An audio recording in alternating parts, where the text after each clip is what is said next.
Dr. AAl-Hadid, the chairperson of the Africana Studies Department at Tennessee State University. Of course, Dr. AAl-Hadid, let me welcome you to the show once again.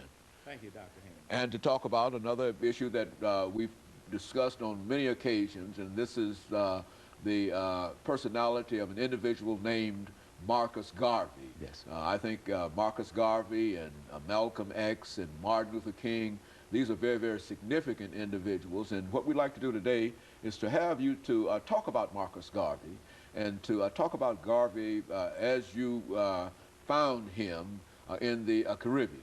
And to have you to deal with that as an issue. But before we get into Marcus Garvey and Africans in the Caribbean, Dr. AAl-Hadid, let's have you to give us some information about your background, your education, and some of the things that were important and eventually leading you to the chairperson of the Africana Studies Department at Tennessee State University, and then we'll talk about other things.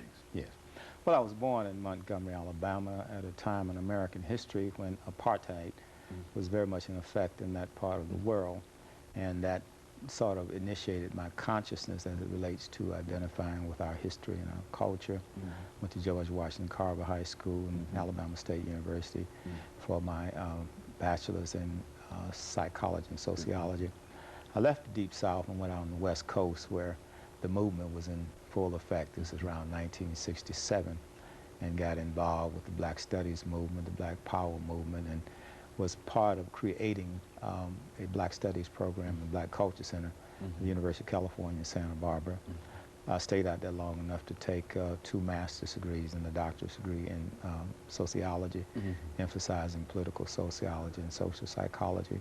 And I came to Tennessee State in the early 70s and was in the sociology department for a number of years. And in 1994, we created the Africana Studies Department. I'm the founder of that department. And we've been in effect with the Africana Studies Department for almost 11 years. In fact, we're going to our 11th year now. And we've had our annual conferences, our great debate series, and managed to publish a book with Dr. Baldwin's called Between Cross and Crescent. So we're moving right along, research, publications, and those things. Well, Dr. AAl-Hadid, you know, when we talk about Marcus Garvey, I think we're reminded that Marcus Garvey played a very, very significant role in trying to bring Africans together in the Caribbean. Let's talk about Africans in the Caribbean and Africans in the New World in a real sense. Where did all of these Africans come from, and how did they happen to be situated in that particular part of the world? And let's talk about it from that perspective. Okay.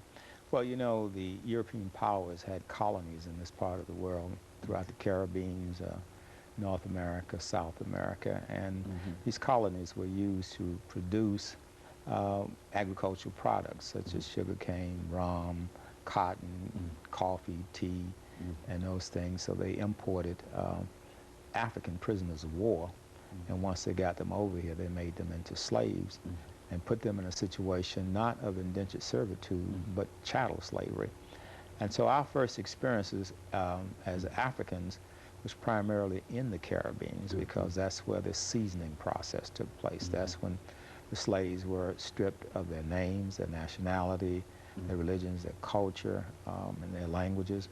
And then once they were put in this docile state, then many of them were brought to the mainland along the eastern seaboard and the 13 colonies here. But we also have to remember, while this process was going on, there were some slaves that escaped from the plantation. In fact, they ran away into the mountains. They're called in history the Maroons. So they established their own society, their own culture. And if we look at a country like Jamaica, for example, we see the Maroons playing a very strong role there. Out of that tradition came, say, the Rastafarians, came Marcus Garvey, and we saw the same thing in Haiti. So the Maroons were the people that ran off the plantation, went into the mountain, established their own cultures and society, and they played very instrumental roles in carrying on the slavery rebellions and ultimately leading to the independence of many of these Caribbean countries, as well as some of the South American countries like in Brazil and Guatemala and places like Suriname. You know, when we talk about the Africans in this particular section of the Americans, Dr. AAl-Hadid, we will have to sort of investigate what they were doing, not only at that particular time, but some of the activities that they were involved in individual countries. And when we come back during the second section, we'll have an opportunity to have you to go into some greater detail doing that. And of course, we'll be back with our audience following this very, very short commercial break. The topic is